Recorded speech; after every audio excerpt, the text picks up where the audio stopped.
할렐루야. 네, 오늘도 주님의 말씀을 사모하셔서 주님의 전에 나오신 우리 춘천중앙교회 모든 성도님들을 주님의 이름으로 환영하고 축복합니다. 지금으로부터 10년 전만 하더라도요, 월드컵과 올림픽 등 여러 스포츠 스타들을 향한 스포트라이트 때문이었는지 당시에 많은 학생들이 가장 선호했던 직업 중 하나가 바로 스포츠 스타였습니다. 그리고 시간이 조금 더 흘러서 2020년부터 작년까지 약 3년이라는 시간 동안 코로나로 인한 팬데믹 상황을 보내면서 학생들을 비롯한 젊은 세대가 선호하는 직업에 약간의 변화가 생겼는데요. 물론 여전히 많은 이들이 선호하는 직업에는 스포츠 스타를 비롯해서 또 사자가 들어가는 직업이 여전히 인기가 있기도 하지만 가장 선호하는 직업이 따로 생기게 되었습니다. 바로 유튜브를 비롯한 수많은 인터넷 방송 플랫폼에서 활약하는 크리에이터, 스트리머라고 하는 직업이 아주 많이 각광을 받고 있습니다. 심지어는 초등학생, 유치원생들에게서도 유망 직업으로 여겨지고 있기도 한데요. 이렇게 인기 많은 직업을 지칭하는 직업 중 하나인 스트리머라는 단어를 잠시 살펴보려고 하는데요. 이 스트리머라고 하는 단어는 소위 스트리밍 서비스를 제공하는 이들을 지칭하는 말입니다. 음성 또는 영상 콘텐츠를 컴퓨터나 모바일 또는 태블릿 PC와 같은 어떤 기기에 매번 내가 저장을 하지 않고도 실시간으로 웹상에서 인터넷에서 볼 수 있도록 제공하는 사람들을 스트리머라고 하는 거죠. 인터넷 방송인이라고 하면 이해가 더 쉬울 것 같습니다.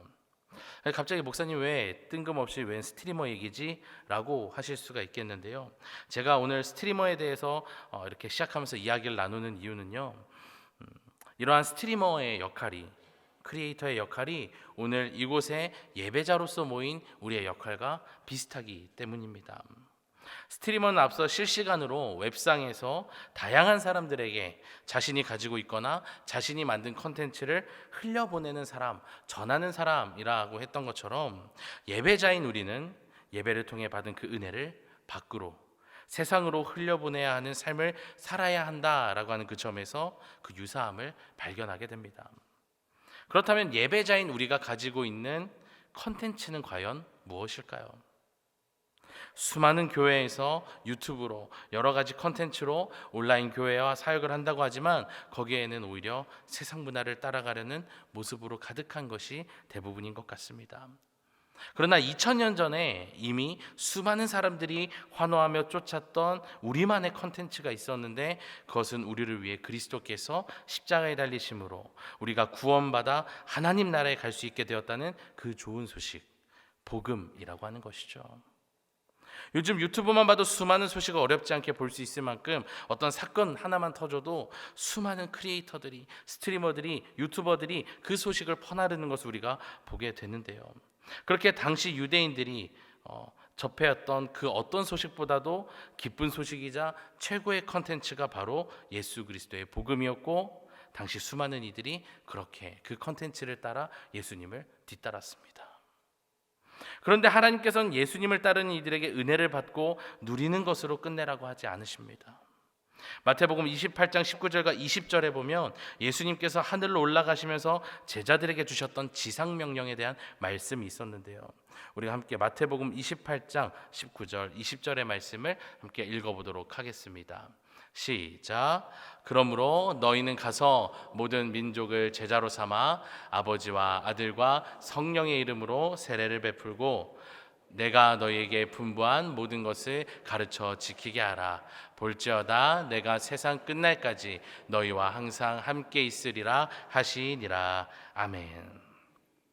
자, 이 이야기가 무엇입니까? 예수님께서 이 땅에 오셔서 말씀하신 하나님 나라, 복음에 대해 가르치라라고 하는 것이죠. 받은 것을 이제 너희가 알려주라고, 흘려보내라고 명령하고 계신 것입니다. 그렇습니다.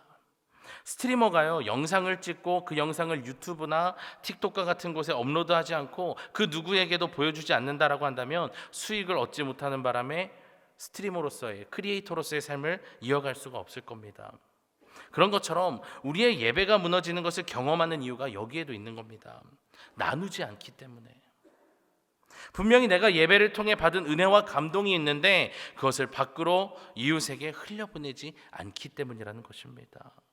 받은 은혜와 감동을 다른 이들에게 흘려보내는 삶을 사는 것, 거기까지가 예배의 완성이라는 사실입니다. 그래서 방금 나눈 마태복음 28장의 말씀처럼 예배에서 받은 은혜를 전하는 것은 하나님께서 우리에게 주신 사명이 될 수밖에 없다라는 사실입니다.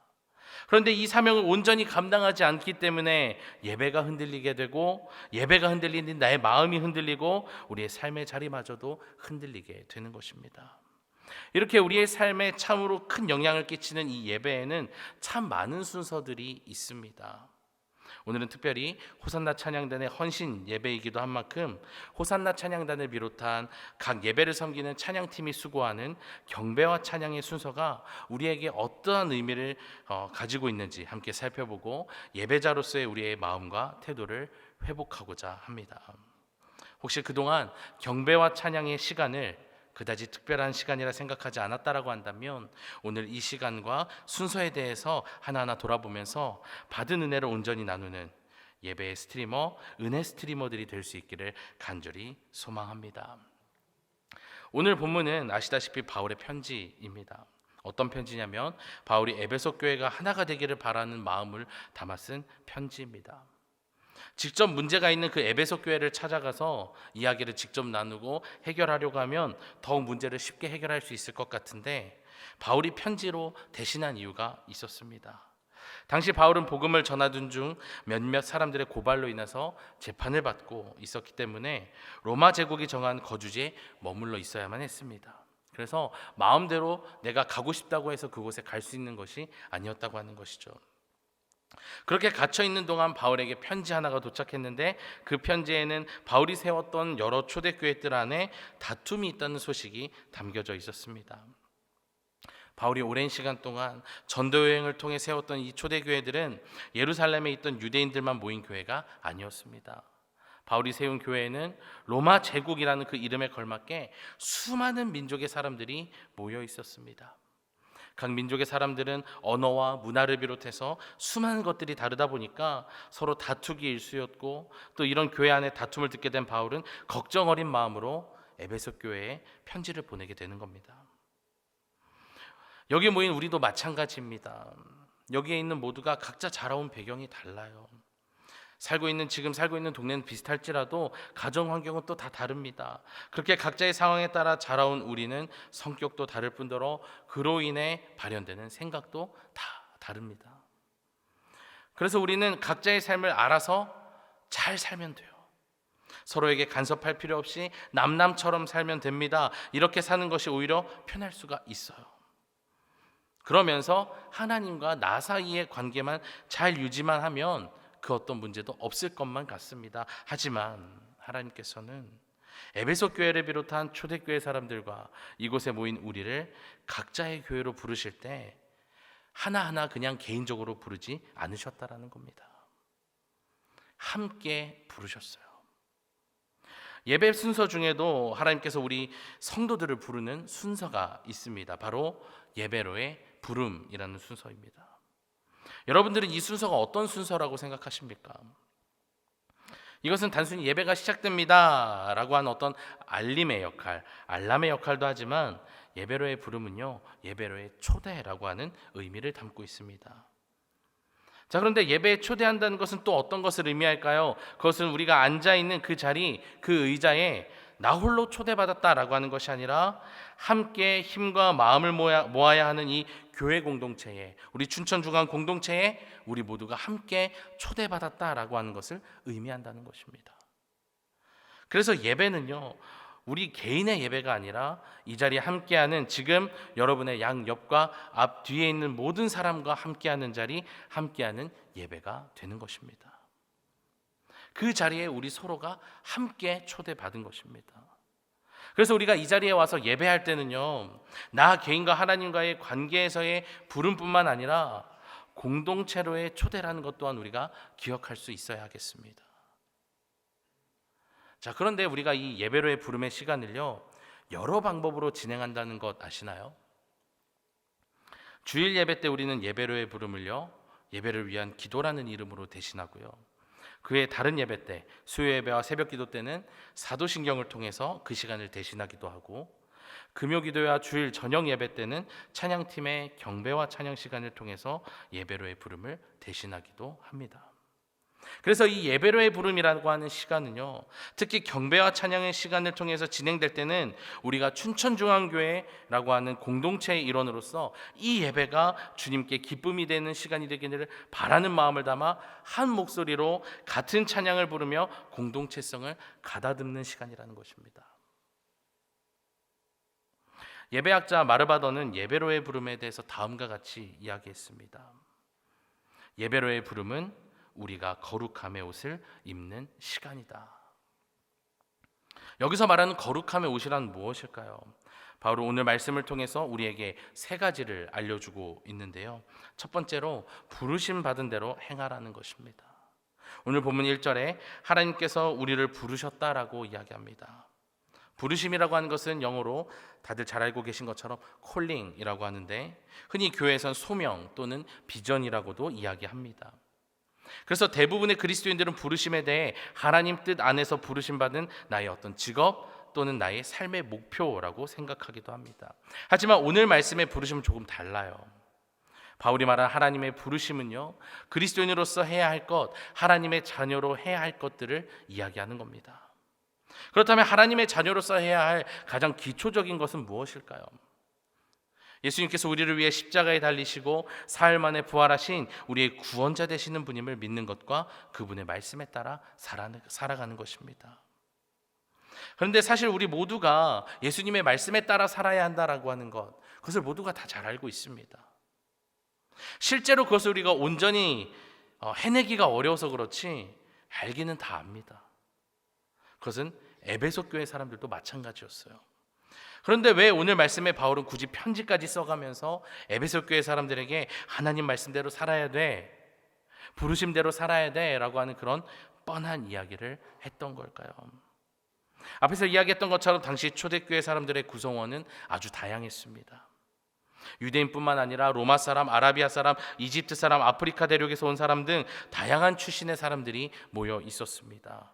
문제는 이렇게 모여 있더라도 하나님의 자녀로서 말씀대로 사는 것을 우선하면 다툴 일이 전혀 없는데, 다들 자신의 생각과 판단 그리고 자신의 의견을 우선하게 되다 보니 서로 다투기 시작했던 것입니다.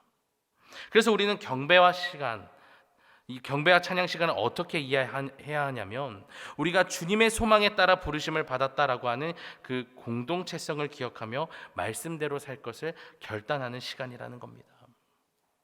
그리고 경배와 찬양과 함께 주어지는 기도의 시간도 있어요.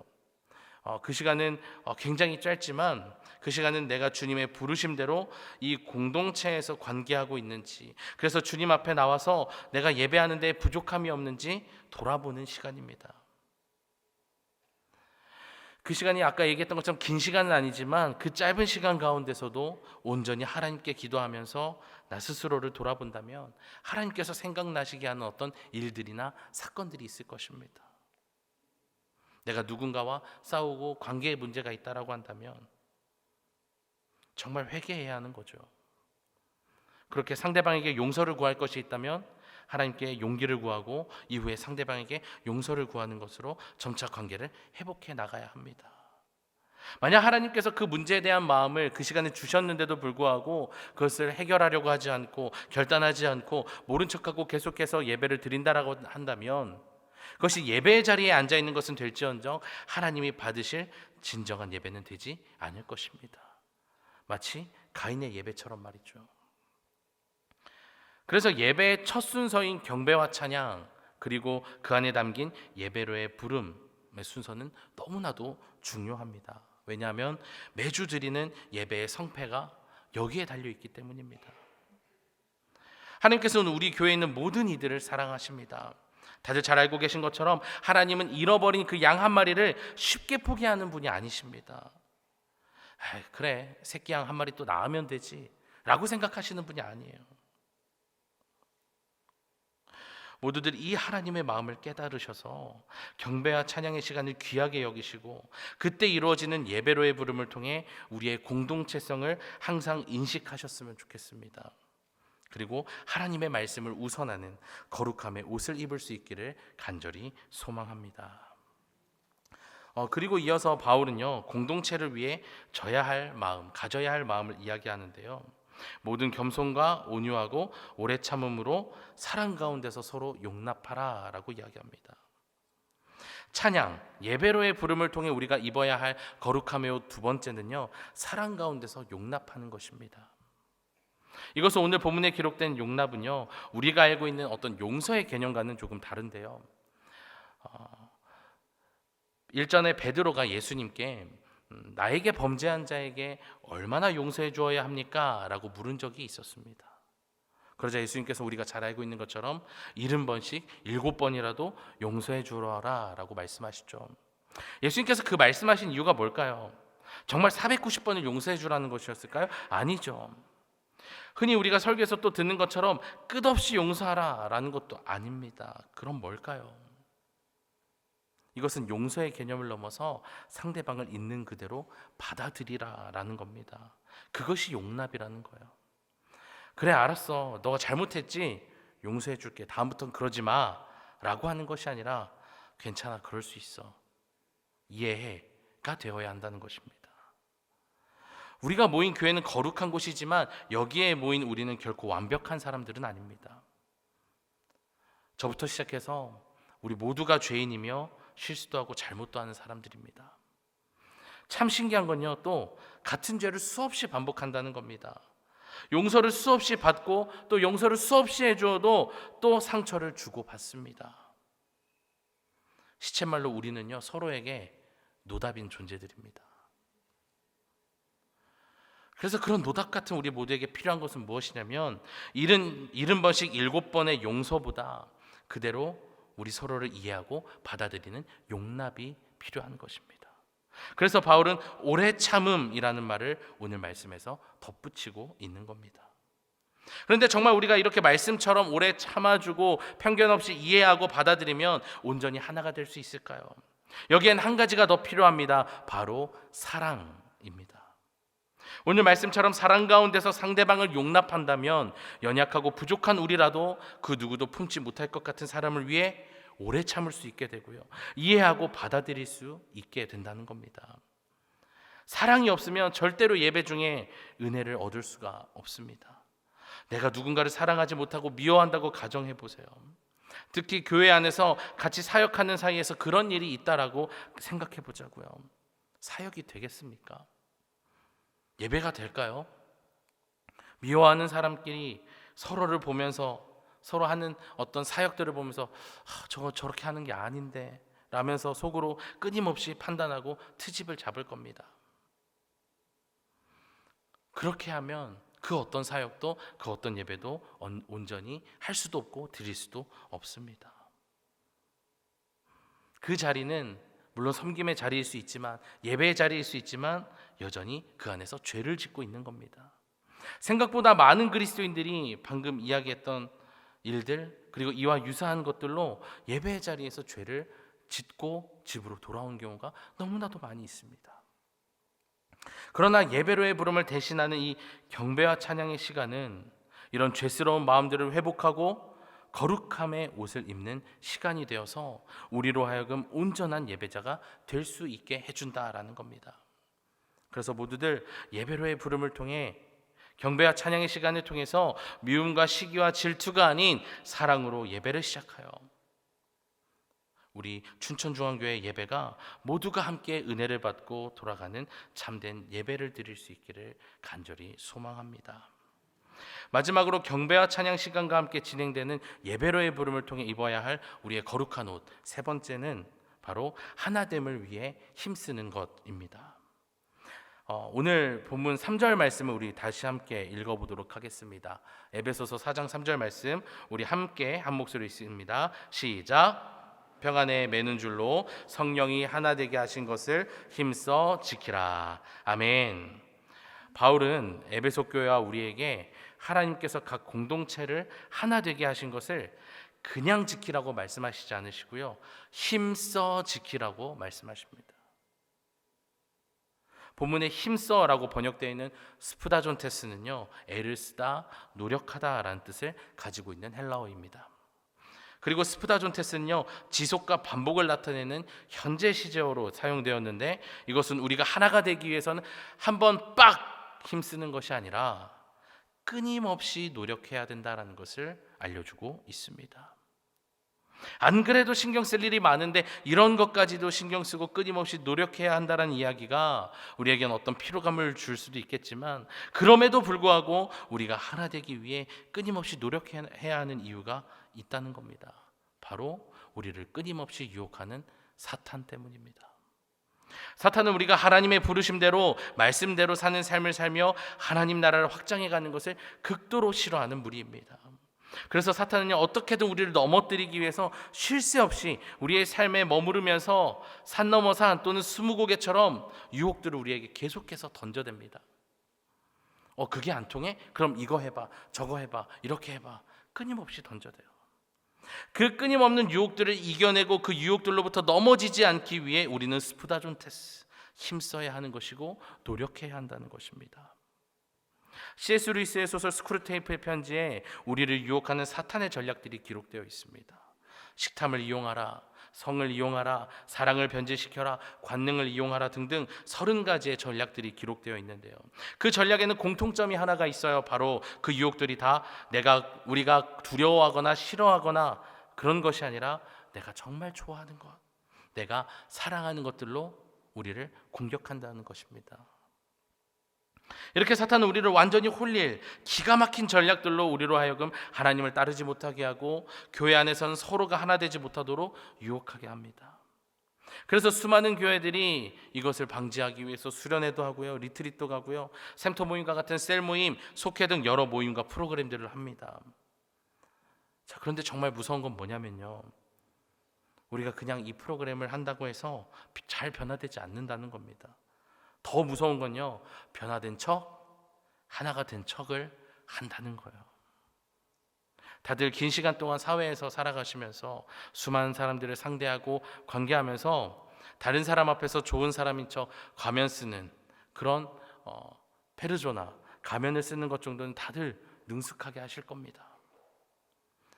그래서 이러한 삶을 살다가 예배의 자리로 나오는 우리에게 제일 중요한 거는요, 예배의 가장 첫 시간, 예배로의 부름, 찬양과 경배 시간을 통해서 나 스스로를, 진짜 내 모습을 돌아보는 것입니다.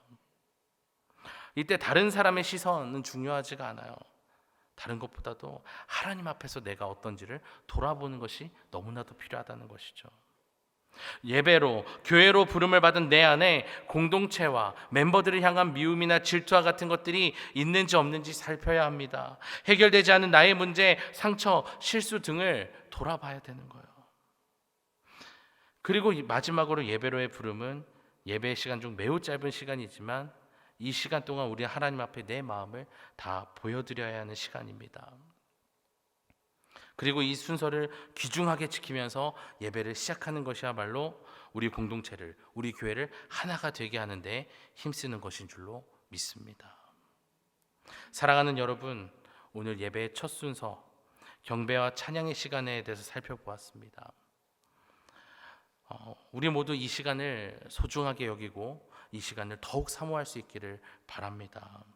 이 순서는 그냥 아무 의미 없이 설교자가 준비하는 데 시간을 벌어주거나 성도님들이 자리에 앉을 때까지, 다 잘 앉아 있을 때까지, 찬양대가 앉을 때까지 그 시간을 버는 순서가 절대 아니에요.